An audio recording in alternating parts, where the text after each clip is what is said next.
All right. Well, folks look like they're still trickling in, but we want to dive right in with everything we're doing tonight. So thank you everyone for joining us. And again, welcome to our Residence Life and Living on Campus webinar. My name is Max. I'm our Assistant Director of Admissions in charge of visit programs. I'll kind of be running through the program tonight. But as you can guess from the title, tonight's conversation is all about living on campus, the experience in the residence halls and the experience on campus. And we have some guests joining us tonight. I'll introduce them here in a moment. But to give you an idea, we're going to talk about that living on campus experience, the housing application, major dates to keep in mind. We're going to go through a brief presentation that hits on a lot of the important stuff that we think you should know, but we know that there are questions out there. There are things that you want to make sure we get answered for you, other stuff, just to make sure that we're all on the same page. So after we do that presentation, we're going to open it up for a Q&A session. So we'll turn off the chat here in a minute, but we'll leave the Q&A feature on so that you can ask questions for us as we go through the presentation. Now, in addition, as we go through the presentation and Q&A, several of our colleagues here in the admissions office and other teams are actually going to be on in the background. So they'll be able to answer questions for you with typed answers, with links and all that sort of stuff. But we'll spend a lot of time answering those out loud as well. So it's going to be a fun evening. We want to jump right into it. And with that being said, I will turn it over to our Executive Director for Admissions, Dale Galvitz, to do our introductions for the evening and hand it over to our presenter. Good evening, everyone. It's great to have you with us tonight via Zoom and coming in from all over the country. It's always fun to see the cities and the places and the states where everybody's joining us from. And it's always great. Like I think it was Minnesota. There was just like Minnesota with an exclamation point, added on at the end. So I appreciate the excitement repping your home state there. We're excited to be with you this evening. And we're excited to have this focused time. We know there's a million questions around the admission process, the enrollment process. So many of you have already deposited for this fall and made that selection. We're of course excited to see that. And in truth, we're well over half of students have actually already solidified their spot with us this fall. I guess we have, about 5 more weeks to go before May 1. So as we answer your questions and whatnot, definitely now is the time to start letting us know that you're coming to join us this fall so that we can do the things we need to do across campus. And one of the big pieces with so many questions that we get is around housing. Obviously, that's a big deal. It's where you're gonna live on campus for the next year with us. That's going to be home based. So there's a lot of different questions around that. Luckily for you tonight, we've got Mary Elliott joining us, who is our Director of Residence Life, and she has been with Mines for over 8 years now. She is our absolute resident expert on all things res life, and she's also just a phenomenal human, and so it's fun to have this program with her this evening. So with that, I'm going to turn it over to Mary. She's going to have some remarks, some slides with a lot of information for you that I know will answer a bunch of the questions, and then like Max said, we'll have a time for Q&A after that. So great to have you with us this evening, and Mary, take it away.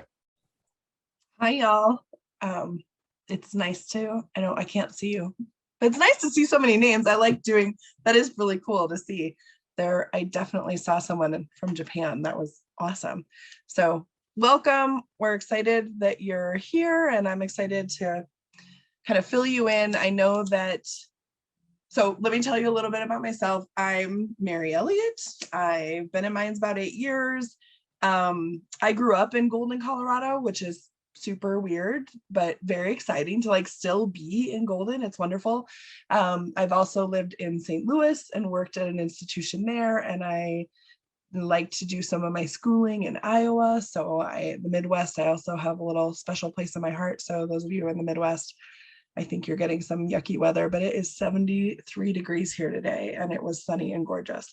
So welcome. And yeah, I'm excited to tell you everything about residence life. I looked at questions that you submitted ahead of time. I think this presentation will walk you through a lot of it and will answer a lot of your questions. So just know that A, they're recording this. So if you want to come back to it, you can. And B, everything I'm going to tell you is on our website. So that should help you feel like if you missed something, or if you're like, gosh, I wish you would have gone into more detail, you can find that on our website. So yeah, we'll get started. Max is lovely and is running the PowerPoint for me. So Max, we can move forward. Oh no, wait, I'm running it. Jokes on jokes. No, I'm not. I'm gonna figure this out, for friends. There it is. Ta-da. Okay, so for tonight, I'm gonna give you an overview of Residence Life to kind of just to help you understand who we are, what we do. I'm gonna talk through the housing application that will help you. That's what number one thing you need to do in order to live on campus next year. We'll talk through finding your people, roommates, things like that. I will talk to you about themed learning communities. There were a lot of questions about that, and then we'll finish up with move-in, and then I'll answer questions for y'all, okay? So first, this is about COVID. We get a lot of questions about that, and kind of we're in a lovely place right now where right now we've suspended masks and things, and I would really hope we're staying in that place. But just so you know, we are going to follow all the guidelines that kind of are requested of us from our county and our state. It's living in close proximity to other people is something very different. And when you live in the residence halls, you live with oftentimes 300 of your best friends. So that vaccination was really important to us just this year, and we were really lucky. We had 86% vaccinated in our halls, and just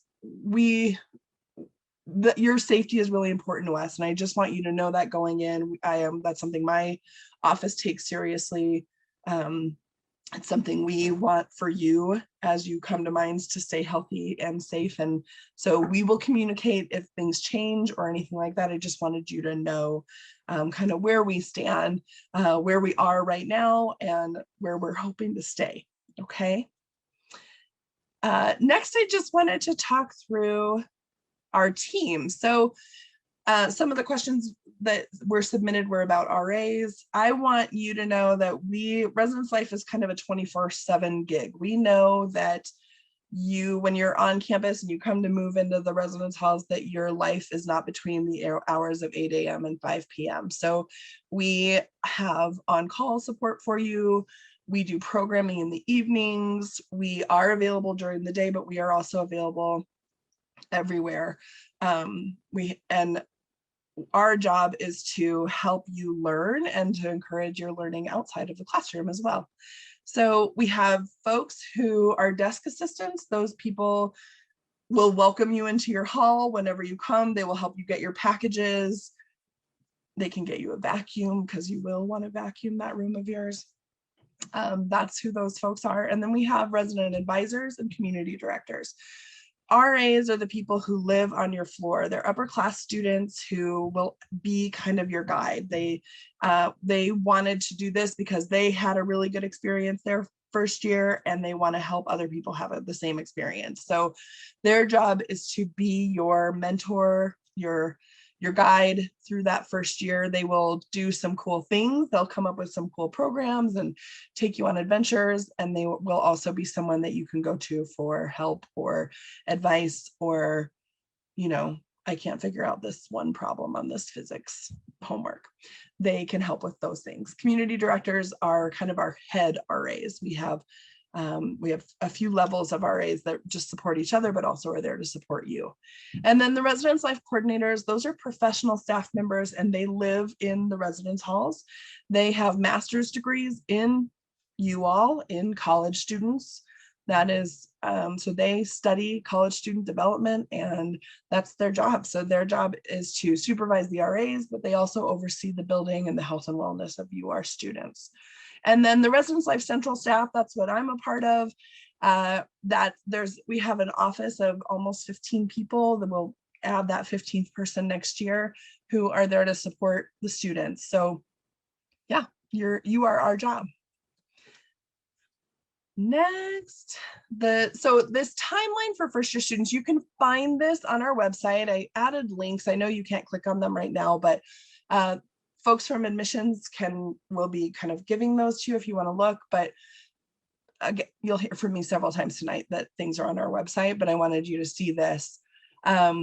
You can take a screenshot of this picture if you want to, or of this slide. April 1st through 15th. So that's really soon. April 1st is next week, which is bananas. But April 1st through May 15th, that is when you will apply for housing. So your job, students, is to go into your housing portal, which is on Trailhead in the Campus Life section, and you will see the Residence Life portal, and you'll click on that and you will go in and you will apply for housing. So you can do that anytime between May 1st and May 15th. However, if you would like to apply for a themed learning community, a TLC, that's within your housing application, but those have to be submitted by May 2nd at the latest. So if you do want to apply for a TLC, please just do so early. Then that first week of June, we will be emailing you and we will let you know when your time slot is, and you'll be assigned a slot for you to go back into that housing portal. And during that time slot, you will choose your own room. So kind of like choosing seats on an airplane or seats at a movie theater. You'll have all the rooms that are available to you at the time, and you will literally click on the room and then put yourself in a bed, which is kind of cool. And then you'll still get some other emails and from us over the summer, kind of reminding you about things and letting you know about some new things. And then August 15th or 18th is move-in. And again, I've included a link there for the move-in webpage, but I'll go into detail about which of those dates you will be choosing. Just as a reminder, for theme learning communities, you will hear from us before the first week of June about whether or not you've been accepted into a theme learning community. So you will get more information. Okay, for housing applications. Okay, all first-year students are required to live in the residence halls here on campus, including transfer students. So if you happen to be a transfer student, you will also live on campus. We know that first-year students, your first year, being able to live on campus helps you become part of the community. You are here for club meetings, you're here for things, and you are required to live on campus that first year. And your application must be completed. Parents, if you are on here, this is not for you. Students, you are the ones who have to complete this application. So why it's important for you to do it is because you know yourself best, and you can think to yourself, gosh, okay, the questions will ask you, when do you go to bed? How do you study? Are you messy or are you neat? And sometimes parents have an image in their head of you of how they would like you to be in college, and you need to be very honest in this application and say how you really think you are. So if you're messy, you just got to own it and put it in there. Okay, there's lots of options for living within the halls. We have gender inclusive communities. We also have gender specific communities where women identified folks will live on a floor of other women, male identified folks will live on a floor of other men, but all gender identities can be accommodated anywhere in our halls. The application opens April 1st, so don't forget that, and remains open till the 15th. And then your place in the housing queue or the line, that's determined by the date that you commit to Mines, that you send in your deposit and you say, yep, Mines is my place. So if you have already done that, then you are already in that queue. If you haven't done that yet, when you do decide that Mines is the right place for you and you say, yep, I'm going to Mines, once you send that in, that puts you in the queue. So the housing assignments are not based on the day that you complete that application. So really and truly, anytime after May 1st, I lied, anytime after April 1st and before May 15th, you can fill that out. That's fine. The benefit of completing it early is that when you complete it, you'll be able to see folks that you might be compatible with for roommates. So doing it early means that you might have some more time to find your roommate in the roommate finder portal, which is also on your portal. Oh, things are happening. Okay. I'm just gonna, sorry, for some reason, things are moving around. So what happens after you apply? Mary, sorry. No, that's okay. I was like, I think the computer is going crazy. After you apply for housing, what you're gonna need to do is check your email.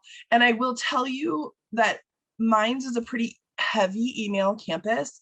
Everything that we send you and then everything that most other offices send you will be in your email, your Mines email, not the email that's your personal email. Not so my Gmail, it won't be in there unless you have connected the two. It'll come to your mines.edu email. So please, please, please get in the habit right now of checking that daily. There are things that you need to take care of as a student. This is time to take care of your business and everything will come to you via email. So once that application deadline passes, you will get an email from us that says, here's your time slot. You'll go in, you will go back in your Trailhead and you'll choose a room.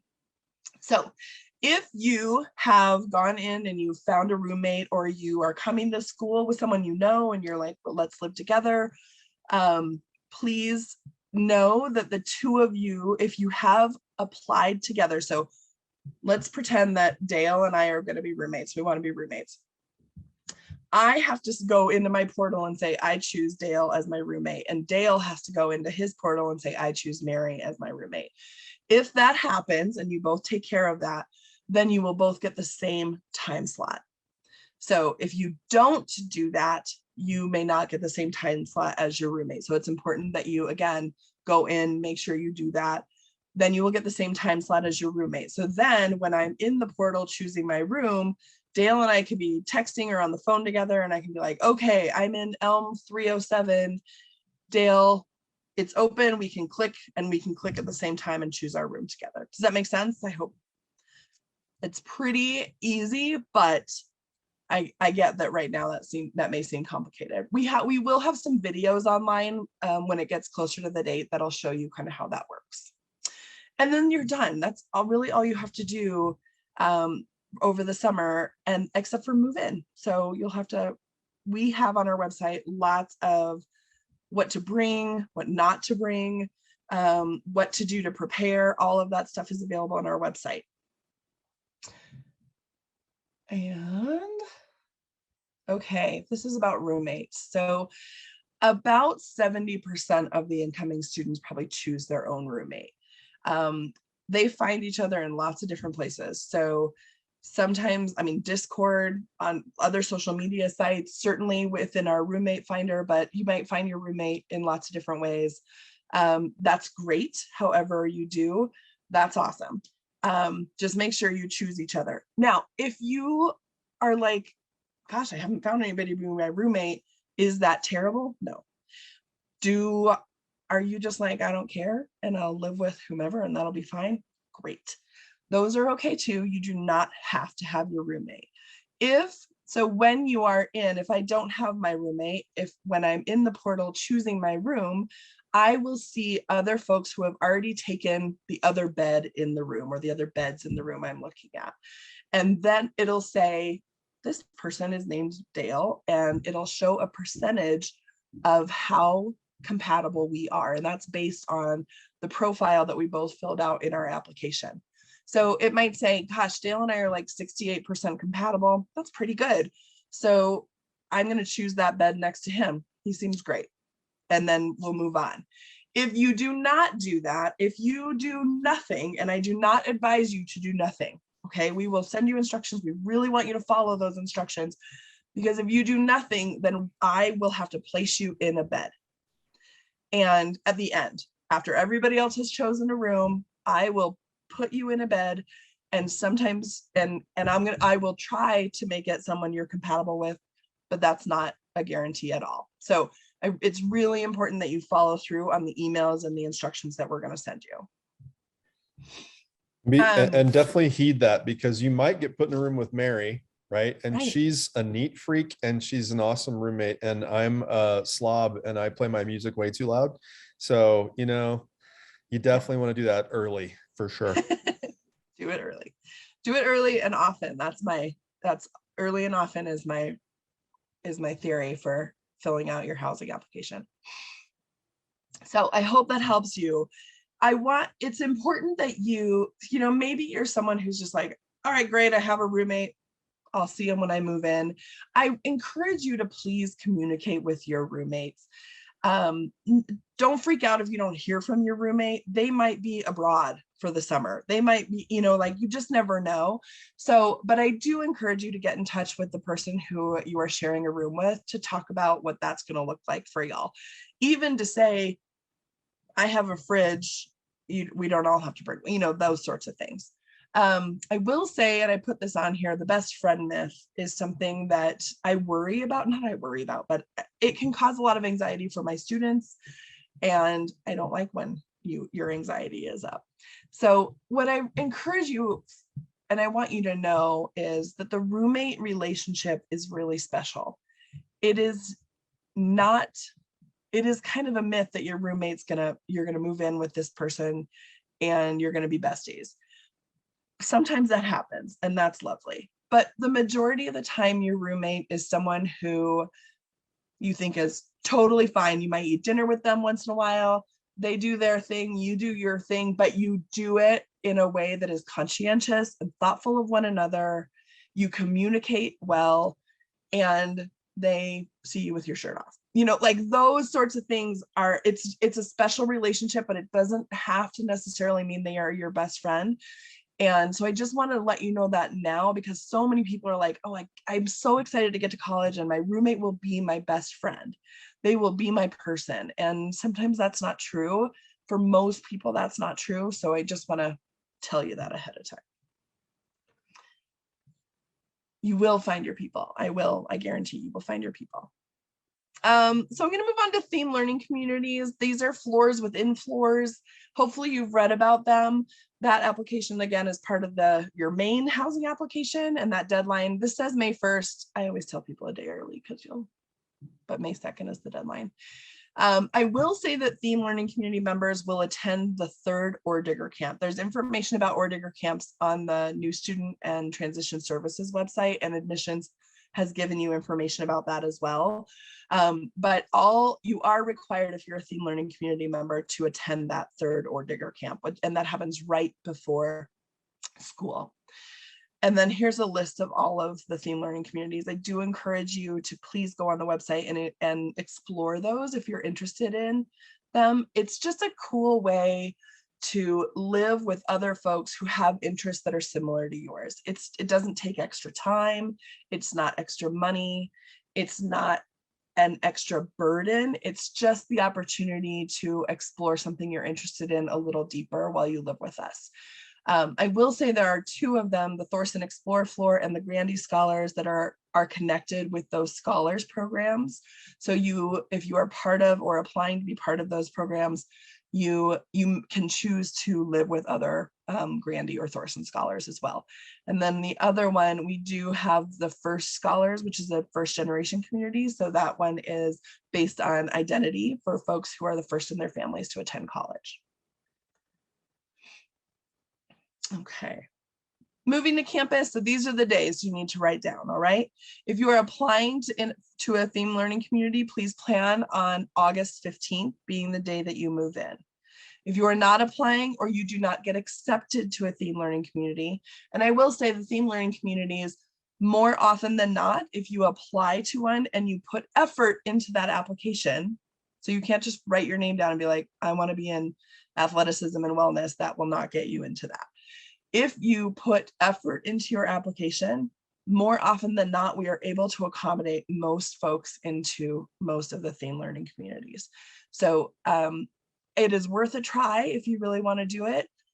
Please put time and effort into that application. It shows when you do and it shows when you do not. But move-in day is August 18th for everyone who is not in a theme learning community or a non-fall athlete.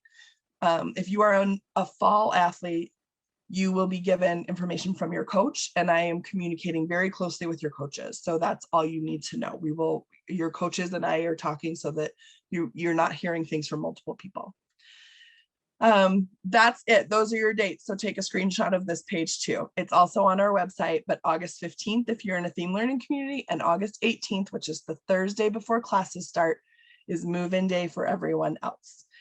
You will be given a time slot of when you can move into your building, and we will give you that a little later, but that's your day.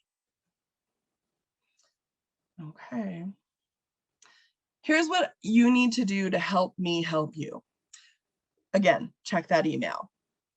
And then have a conversation with your support system, is your parents, grandparents, whoever is supporting you to get you here to Minds. Let them know that you've got this, because they have to trust that you can go to college and you can do your thing. B, I know you're busy. I know you are talented. I know you're a rock star intelligent. We consider you an adult. So I will do all my communicating with you, my student. I have to, by law, do that. So parents, once your student is my student, then they're my person. I'm going to communicate with them and them alone. So your communication is really important together. So help each other to understand that, and students, share information with your parents, because it's going to make them bonkers if they don't hear from you. Okay. Visit our websites and make that a regular practice. We will continue to put more on our websites as time goes by.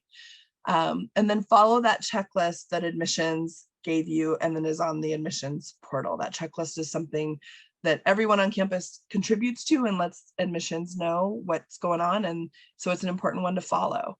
And then communicate with roommates, and then trust that you will hear from me. We will give you lots of information. So many of you are already like we could move in right now. We're ready. And that's awesome. I'm just not ready for you yet. So we will get there, and we will give you lots of information. But the website is updated and being updated constantly. So it's a good resource for you. You could always call me, but the website is a good resource for you. Okay. And then I think we're at questions. So we're done with my spiel. I will do my best to answer as many questions as I can. Thank you, Mary. That was awesome. Awesome. Thank you, Mary. As Dale said, that was an awesome, I think, overview of just the essentials to pay attention to, because I know a lot of what students are looking at right now is just, what are the most important things I have to pay attention to? So that is awesome. And we'll jump into those questions again. For those of you watching, we're going to do our best to answer as many of them as we can. I know we've got a lot coming in the chat system right now. So definitely feel free to ask those there. Our folks on the back end are moving through them as fast as they can. So if it takes a minute to get an answer, we do apologize, but we're going to do our best. A couple of ones I figured might be good to start with, Mary, because I know you were talking a lot about the TLC communities, and they have some nuance to them as far as when they move in or extra steps they have to take. A couple of questions in the chat asked about if they wait to commit to Minds a little bit later, since we know that the placement in the queue is based on when they submit that form. Does it lower their chances to being accepted into a preferred TLC? No, not at all. The deadline we give you is after that May 1st, accepted or committal deadline for a reason. So we know that you may be thinking, gosh, I'm just not sure, and that's okay. But if you, and I will give you all this advice, when you're filling out the theme learning community application, do it on Word first, put all your answers in a Word doc first, so that if you're like, yep, and on May 1st, if you're like, I'm going to Minds, very excited, want to get in a TLC, you can just drop that into your application and submit that application then. It can be that easy. We never know. We don't know really. Like the computer knows when you committed to Minds, but we don't know. What we know is how much thought and effort you put into that application. So we read those. And that's what tells us you want to be in a theme learning community. It doesn't matter to us when you committed to Minds. Awesome. And related to that, just since we're kind of on the same page, I saw a couple of questions from students about if there were any differences in the roommate selection process for TLCs. Anything you can speak to there? Yeah, for sure. Thanks for asking that. So for the roommate select, if you're applying for a theme learning community and you find someone that you're like, great, this person is awesome, I really want to live with this person, please let us know that you, and say they are like, no way am I going to join visual and performing arts, that is not my jam. But you're like, this is my jam, but I have other jams, so we can be compatible. So if that person is not going to apply for the same TLC that you are, or that person doesn't get in, just communicate with us. It has happened before where one student who one side of the roommate pair gets into a theme learning community and the other one gets into another one, or doesn't get into that one, and then you have a choice to make. So you either choose the roommate, which is great, or you choose the theme learning community. So keep that in mind while you're thinking about roommates. That might be a question. If a theme learning community is really important to you, that can be an important question that you ask potential roommates. Are you applying for a TLC? Which one?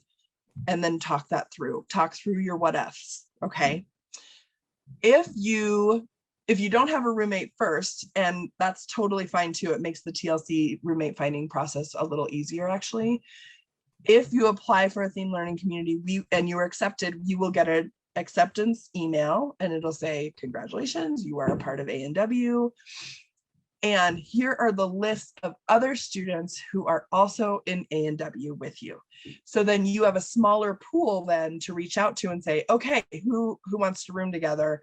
And we give you a week or so to kind of talk to each other and choose each other if you want to. If you, again, like before, if you don't choose a roommate, that's okay. We will put you with someone within that list, but that's your opportunity to kind of get to know your smaller community within the bigger community. Excellent. Thank you. I think that's really helpful for folks as they're, weighing their options, as it were. Sure. And just a quick reminder for folks, I'm seeing some awesome questions coming in here.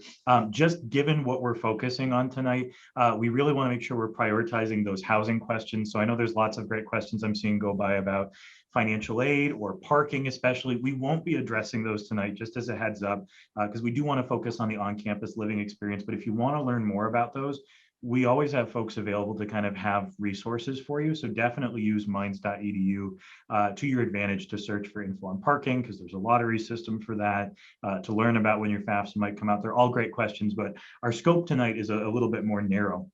Mary, I guess the next question I want to give you is, I know that there's quite a few different options that students can look at. I know like total between the different communities, we've got 9+ options students can look at in general on campus.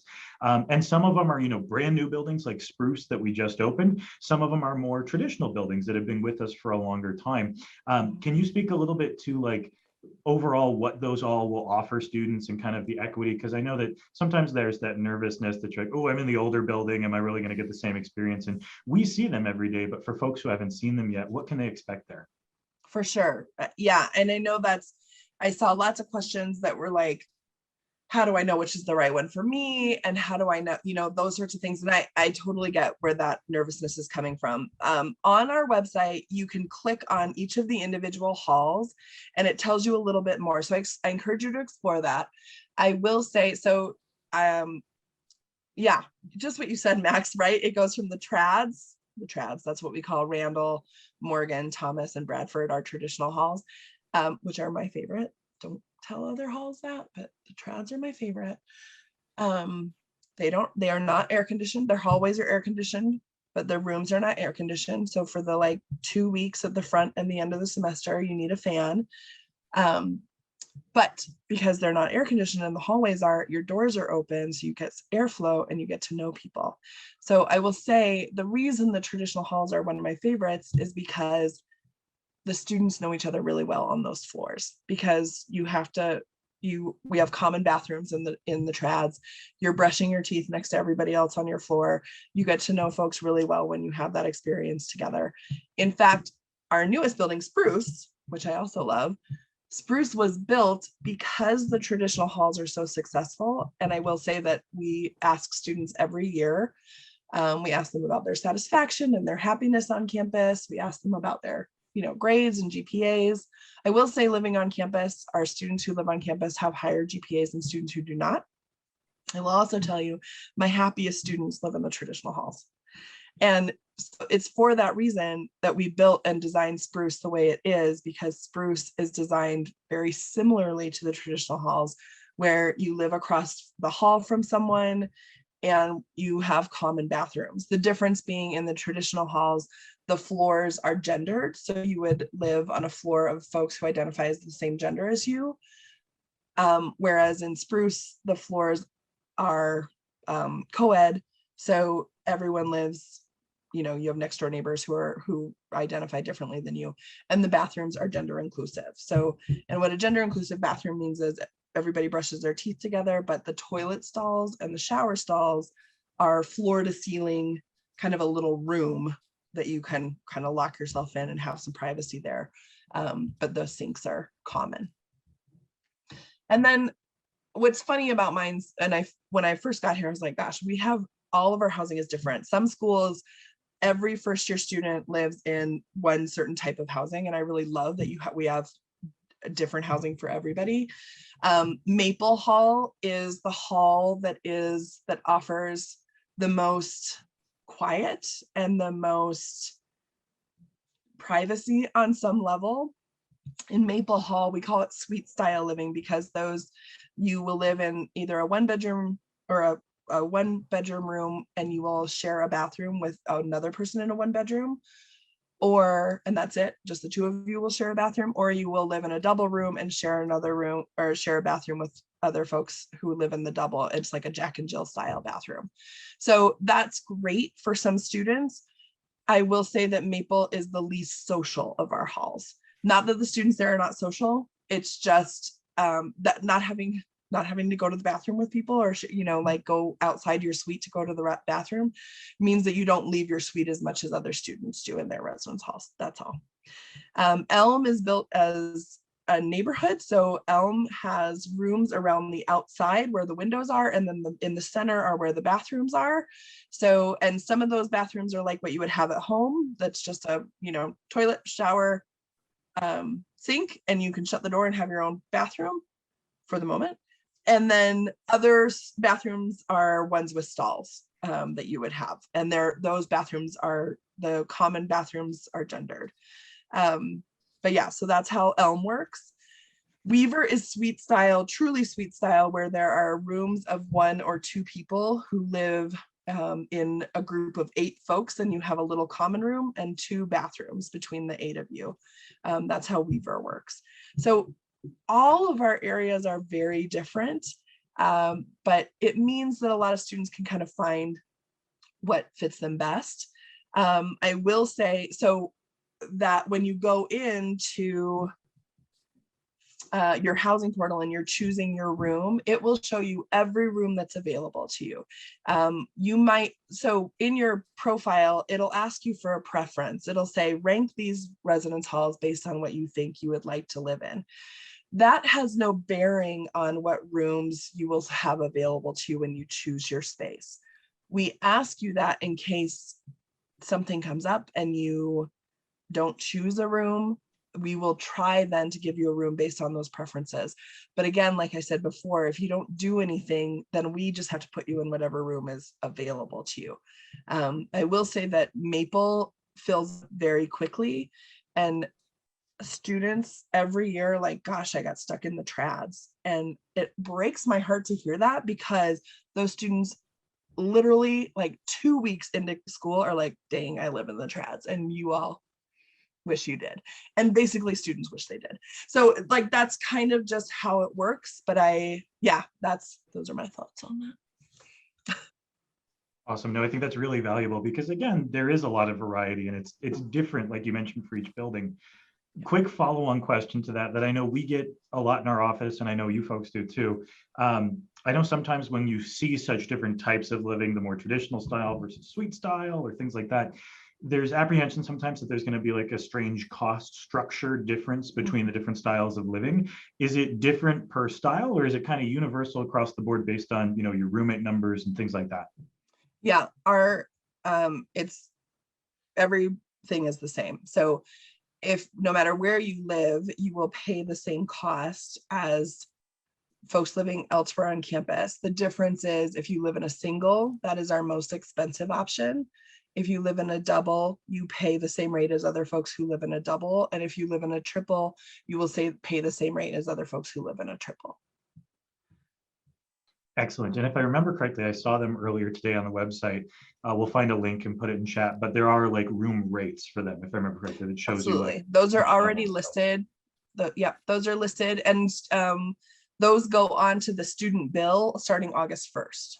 Perfect. That was one of the other questions I had. We saw a couple questions about when do I have to start paying? And if I remember correctly, it's later in the summer. It's not like, for example, you apply for housing on April 1st and we ask you to put a down payment towards your room, aside from the enrollment deposit form, which is completely unrelated. So absolutely, there's no deposit for housing at all. Awesome. One question about like types of rooms and everything that's out there, just a couple percentage type questions from students. I know, like, I remember from my own living experience, because I got spoiled growing up, like I had a younger brother, but we didn't share a room. So I'm like, I don't want a roommate, I want a single room. And then I had a roommate and it was an awesome experience. A couple questions from students about, how many people get single rooms and what does that look like? I know there's a couple questions for folks who have, medical issues or things that we of course can accommodate with, but what does that usually look like in a year? We don't have many. So the most rooms we have are doubles. It's, more than likely you will live in a room with one other roommate. We do offer triples, and all of our triples are built as triples. They are not doubles that we have moved into triples. So you will have your own bed, your own dresser, those sorts of things. And then singles, we have more of singles than we do triples, but we still have lower numbers of singles. You brought up folks who may have a medical reason for living in a single, and people have all sorts of needs, and that's great. That's why we have such different types of rooms. And I will say, for folks who need a specific medical need, please register with Disability Support Services now, and because you need to do that by May 1st so that we can accommodate you as we need to. But we will make those accommodations starting May 2nd, and so I need you to meet that deadline. It's an important deadline, and I want to be able to accommodate any need that we have. And if we don't get those requests until later, that's hard for us sometimes to accommodate. So if you have a real need, please register with Disability Support Services. Excellent. And again, I think that roommate process, like, I was skeptical on it. I know a lot of people are, but it's like you've said, it's something that can really have a huge positive impact in that first year. Totally. One other question related to roommates, like, I know this is something none of us plan for, but it's inevitable for some folks. There was some apprehension in some of the questions, like, what happens if I don't get along with my roommate or I have a conflict? And I know you'd mentioned like the RAs and kind of the community mediation. What sort of, I guess, guidelines or things would you give to students who are apprehensive about that? Okay. Say one more time. Apprehensive about what? Also, about potential conflict. There are children and dogs running above me, and I'm trying to... conflict with roommates. Yeah, just like, what if we don't get along, or we'll never be a good match? Like, I guess wondering what resources they have if things go south and what that looks like. Sure. So no, and I understand that just like you, Max, a lot of students are like, I don't know what to do. I don't want a roommate, and that's okay. And I say that roommate relationship is a special one, and I really mean it. Some of the skills that you will gain, some of the most important skills you'll gain coming to minds will be communication skills, and that you'll learn those in the classroom, but you will really learn those living in the residence halls. We're here to support you. Your RAs are here to support you. I am here to support you. Everyone who works in our department is here to support you. And if you are at a place where you're like, I've tried, I've talked to them, my RA has met with us both and mediated a conversation, and you're just, gosh, I've really tried to make it work and I can't do it, then we will work with you to try to help you. I will say that we're looking to be pretty full right now, so we will ask you to really try to make it work. But I will say that more often than not, it does. But that does take work on both sides. Any relationship takes work from both people, right? No one can be the giver of everything and no one can be the taker of everything. So you will really have to learn how to be conscientious of someone else in the space that you share, and it's not a big space, right? So what we will help you with at the start of that is right when you get here, we will have several meetings with everyone on the floor about our community and what the expectations are of our community and how we treat each other and how we communicate together. And we really do expect everybody to adhere to those things, and you'll come up with those together. And then you and your roommate or roommates will meet with your RA as an individual room, and you will go through, and we have kind of a pretty comprehensive process that you will go through, and each of you will fill out an agreement, and it'll say, I agree to pick my socks up. And it'll say, I agree. How are we going to treat the food in our room? Is that up for grabs, or are we labeling everything? That needs to be talked about. Also, socks and food should not mix. No, that's just a quick tip. No. Quick tip. Yes. Yeah. Don't keep those in the same place, Yes. right? Like, but the things I will say that many roommate conflicts come from temperature. So how hot or cold you like it in the room. So you might not have ever thought about that before, but you need to think about that now. And many roommate conflicts come with a misunderstanding or a miscommunication about how you want that room to be used. Are you only studying in your room? Then you need to have a conversation about that. Do you want your room to be a social space? Then you need to have a conversation about that. You need to have a conversation about how, if I'm sleeping and you have to get up for an early class, what's the expectation? If you come in late and I'm asleep and you've been at the library all night, we have to have a conversation about lights. So we will have you walk through all of those things with your roommate, because those are just things that come up when you live in a 12 by 13 room together. Yeah.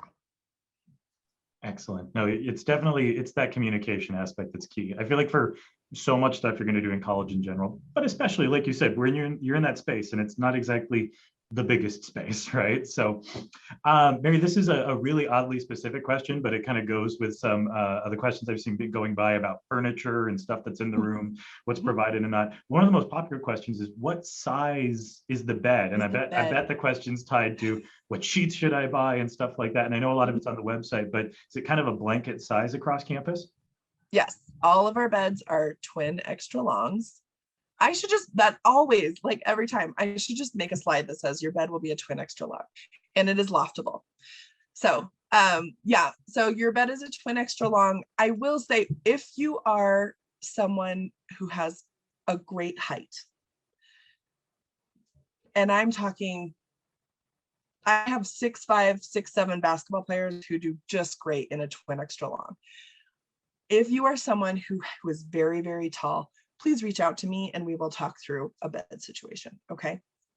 Everyone else, twin extra long, and our beds are loftable, so you can figure out kind of how that works. A lot of students loft their bed to the highest height and then put a desk or their dressers underneath them.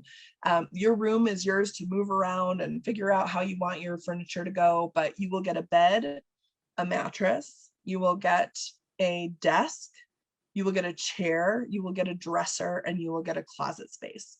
Those things are standard, and every student will have that when they get here. That is your furniture to keep in that room. If you bring your own desk chair, that's fine, but you will also you'll have 3 chairs in your room or 4 chairs in your room. So that's something to think about, because I have nowhere to store extra furniture. So please make sure I have a bunch of people sit on the chairs to make sure they're pretty comfortable, and you can even sit back in them. All sorts of fun things, y'all. Lots of stuff to bring and make it your own. And I'm sure I saw a question go by about somebody who was asking if they could bring their PlayStation and TV. I don't think Mary would have any issues with that. Maybe check with your roommate, but I don't see her having any issues with that. Check with your roommate, but yes. Switching gears a little bit, but kind of sticking to kind of the hall still. There was a question, somebody was wondering if you could speak a little bit to residence hall security. I know you talked about like staff and kind of resources at the beginning, but what policies are in place, buildings locking, things like that? Certainly, that's a great question. I'm glad you all asked it. Your security is the most important to me. Your safety. That's why I started with the COVID thing. Your safety and your health and you being okay is the most important thing we do. So you will get a blaster card. That's your ID. That's your key to your building. So you must have your blaster card to get into your building. The lobbies of the buildings are open from 8 to 5, kind of normal business hours. So if you have a friend or one of your folks is coming or something like that to pick you up, they can meet you in the lobby during those hours. But no one without a blaster card you have to live in the building and have your blaster card to get onto the floors. So that's one level of security that we have. The doors, you will have a key to your room. Spruce, your blaster card lets you into your room, but everywhere else you will have a hard key. It's important that you keep track of that. So practice this summer, not losing your keys. So that's an important piece. The RAs are also on duty every night. So there's an RA on duty every night. There's a community director on duty every night. There is a residence life coordinator on duty every night. And then either me or the 2 other associate directors are on duty every night. And all of us work as a layer to hold like a safety net for you all. So if something happens and from you lost your key to something has happened, we are there to help you. And Mines has its own police force. So Mines Police Department is a bunch of really great people, and they practice community policing. And what community policing is when your police are at your stuff and they show up. Mines police are not people who just wander around the campus in their cars and never get out of them. You will know the officers' names because the RAs will do rounds of the building every night, and sometimes the police officers go with them. And sometimes the police officers will come in and play that PlayStation with you. So I encourage you to challenge them if you feel good about it. They really want to get to know you. It's important that you are known by them and that you know them. So that's another level. We have a great police department, but your safety is also on you as well. So that means you don't leave your laptop out in the student center for 3 hours, which happens all the time, frankly, because we are a pretty safe campus. But part of your safety is you and your people on your floor making positive decisions and decisions that are thoughtful of everybody else. So that's a piece of it too. Not letting folks in that you don't know to the building, not propping doors open. Those are things that are really important to us. But that lockdown is really important. And then we do have people here for your security at all hours of the day and night. Excellent. Yeah, it's that overall kind of encompassing community, which I think is the big part of why the on-campus living experience is so important, right? It's not an 8 to 5. It's your overall experience every day while you're here as a first-year student. Absolutely. One other question we saw at the beginning, but I think now is a good time to talk about, because you mentioned like safety and priorities and things. Early on, we talked a little bit about like COVID and vaccine recommendations and campus policy. There was a question we saw go by. It was like, when you're filling out, housing preferences or roommate preferences, can you make a note or something about wanting to or preferring to live with someone who's fully vaccinated or things like that? I don't want to get too into the weeds on questions on the housing app, but since that's kind of a big subject right now, I'm curious as to if that's an option for students. So Mines has a requirement for all of our student, staff, and faculty to be vaccinated. There are some other vaccinations that you need as well to live in the residence halls. So that's on your health portal. That's an important thing. It's on your checklist. So make sure that that's a part of what you're paying attention to as well. And we know that some students may not be able to be vaccinated, and that's okay. There's not a place on the application that asks about your vaccination status, but that's something that it is an important thing for you to discuss with a potential roommate. So, again, Dale, if you and I are going to be roommates, I'm going to be like, hi, I'm Mary, let's talk. okay, let's talk about vaccines. Like, let's talk about what we're, what's going on with us. Where are we? And then I can say my comfort level is matched. So that is a responsibility that you need to take as a student to talk through with someone who's a potential roommate. And that's okay, like, just honor each other and be respectful of one another. And that's, yeah. So, but it's on you to have that conversation.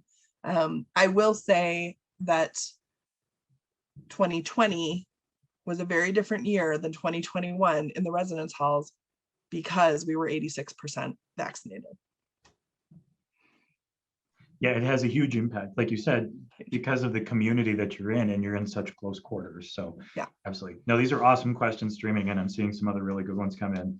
A couple other functional ones to talk about. There were some questions from folks who are wondering, let's say I submitted my intent to enroll form to Minds in December, and the person I'm thinking about for a roommate match maybe submitted it in April. Does it split the difference as far as priority? Does it go to the later one, the first one? I can't remember if we mentioned that. So just some curiosity there. Great. So what that will do, the person who has the highest queue number, or the lowest rather. So I guess the person who came in first will pull their roommate in. It's not a reason to live with someone, friends. So do not go around and be like, when did you do it? When are you in the queue? Please don't let that be a reason. But the person who has the lowest number will pull their roommate into that time slot. Excellent. Good to know. And like Mary mentioned, like, there's a lot of different ways that we can help students kind of connect. One of the ways that we have done that I'll drop a link here in the chat in a second is, we want to make sure there's a venue for incoming students to connect with each other kind of organically. We did build a Minds 2026 Discord for accepted students that you can join. So we'll definitely put that in the chat.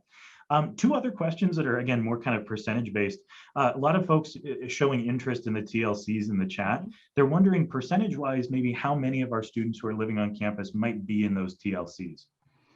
Got it. There's room for almost 500 students in the various TLCs. So that's a third of the students who are coming in, basically. So we have space. Some of the TLCs are bigger than others. A&W, athleticism and wellness, A&W is one of the biggest ones. There's slots for about 60 students in that one. And then some of them are a little smaller.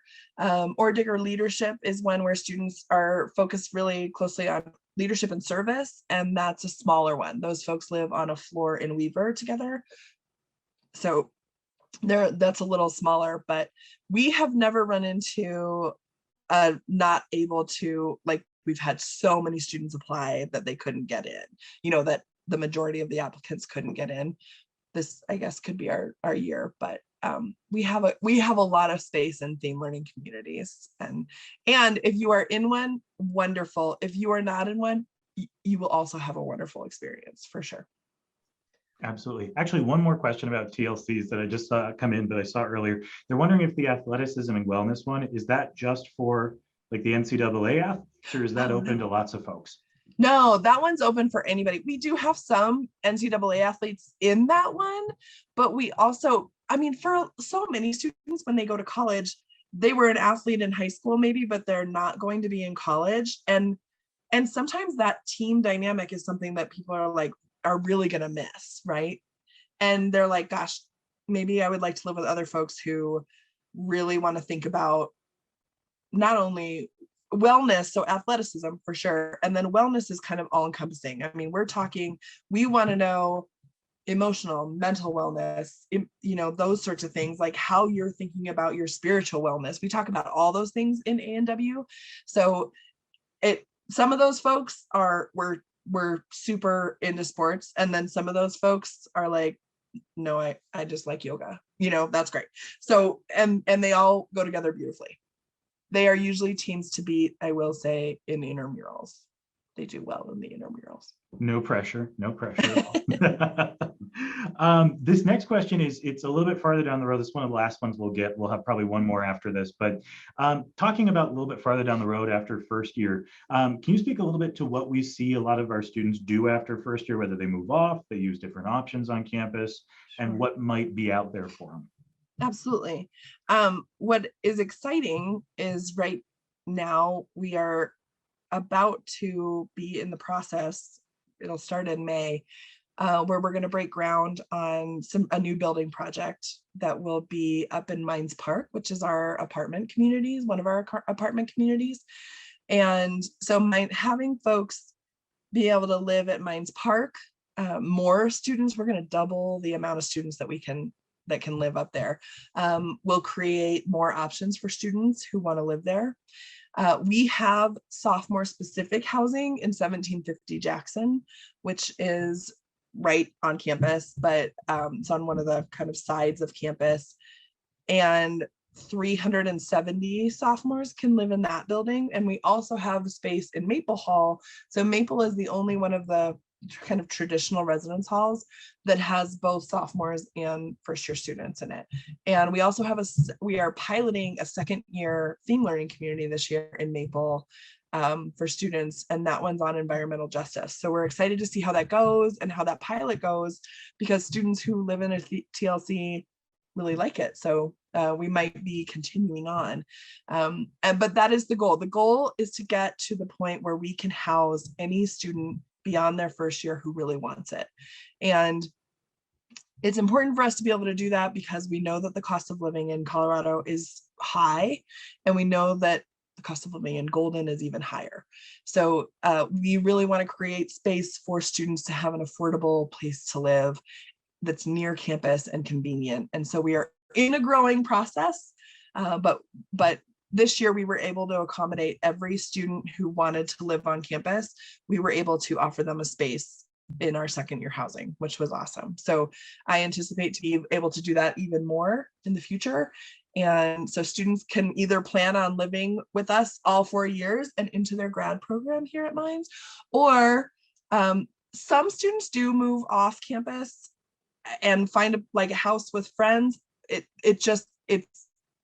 It sometimes is expensive, and Golden has a rule about how many students can live in the same house, those sorts of things. So it's just something that students need to be aware of. I will say we will send information, parents, we will send it to you too, and we will start talking to the students in about October or November about their plans for the next year. Awesome. That's really good to know, especially because, knowing that there's that capacity for folks based on whatever they might want to do, I think is really helpful and can put folks at ease. Last question. I'm scrolling through a couple of these. There's some really funny ones in here about fire drills, requirements like that. Everybody loves a good popcorn fire alarm. Mary, I think the last question I'd ask you to close with here would be, knowing that we're about to go into the housing app process and things get really busy for folks between now and move-in day in August, what is the biggest piece of advice you would give an incoming student who says, I'm coming to Mines, but is wondering about, just everything that's upcoming, especially in that living process? Biggest piece of advice you'd give them to kind of put their mind at ease? Okay, I'm going to give you two. My first piece of advice is you need to check your email and you need to take care of your business, right? I know that the end of your senior year is very busy, and I know that the summer after your senior year is also very busy. And you might not even be in the headspace yet, which I totally get, to think about any of this. But there are certain things that you just need to tick off and take care of, and you can do it quickly, but you got to take care of your business. So that's my advice. Check your email, check our website. We will tell you what to do and when to do it. My second advice, and this is just when you get here, say yes to as much as you possibly can. This is the time when you will push yourself out of your comfort zone, and you will only benefit from pushing yourself out of that comfort zone. So say yes to any invitation you're given. Say yes to keeping your door open. Say, yes, I'm going to show up at that club meeting, even though I am totally intimidated to do that, but I'm going to do it. Those things are the things that will make this experience for you. College is what you make it. College is what you make it. You're here to hear, folks. You're here to hear, folks. Here to hear first. So awesome. Well, Mary, I know we just threw a solid 50 minutes of questions at you. So I think that's about all we have time for tonight, just looking at the clock. So once again, huge thank you to Dr. Mary Elliott, Director of Residence Life here at Mines, for joining us tonight. Couple notes as we close before I turn it over to Dale. We know there were a lot of questions that came in this evening. We tried to get through as many of them as we could. I'm looking at over 100 right now in the queue, but we know there are ones we missed. So definitely check that chat box. We put in a lot of really helpful links. Mary talked a lot about the FAQ, for example, on the website, or just using the housing site in general. So definitely take time to go through that site. We know there's also stuff that might be missed there. So if there's questions about really specific stuff, storage for different items, or internet type stuff or things like that, I put our contact info in chat there as well. You can always email us at housing@mines.edu or admissions@mines.edu. parking@mines.edu. Just go to mines.edu and you'll find lots of really good resources to connect with there. And last major thing to mention before I turn it over to Dale, we will have one more webinar in this series before we hit that May 1st National Decision Day. That is going to be coming up on April 14th. If I remember correctly, that is going to be a webinar with new student and transition services for our students, talking about orientation and Digger camp and launch and what do all these things mean and what does that look like over the summer. We will be sending an invite on that one here shortly, so stay tuned. Like Mary said, check your inbox, but we'll have more info on that before we hit that final decision date for you. So with that, I'm going to turn it back over to Dale for some closing thoughts. Thank you, Max. And that's really what I want to do. I want to thank all of you for joining us this evening. I want to thank Dr. Mary Elliott for leading this conversation and all the awesome info and advice that you just got from her. I want to thank Max for being our MC, and I want to thank the rest of our team, Louisa, Corinne, and Yvonne, for answering well over 100 questions in the Q&A while we were answering some live. I will just put in one last plug. About 70% of the folks that joined us tonight have already deposited, and you're well on your way through the different processes. We, on purpose, have accepted about 500 fewer students than we did last year. For this coming fall, we are trying to make sure the class isn't quite as big as it was last year. With that said, we're not that far behind on deposits from where we were at this date last year. So that is a plug to go ahead and we don't want to rush anybody, but as you're coming down the home stretch here, the sooner you can get this stuff started, the better. And that just helps us help you. So just a little plug for that. Thank you again for joining us this evening. Hope you're having a fantastic final semester in high school, and really excited that things have opened up a bit for you so you can have a full experience and finish your high school days. Can't wait to see you here this fall. Thank you again for joining us. Talk to you soon.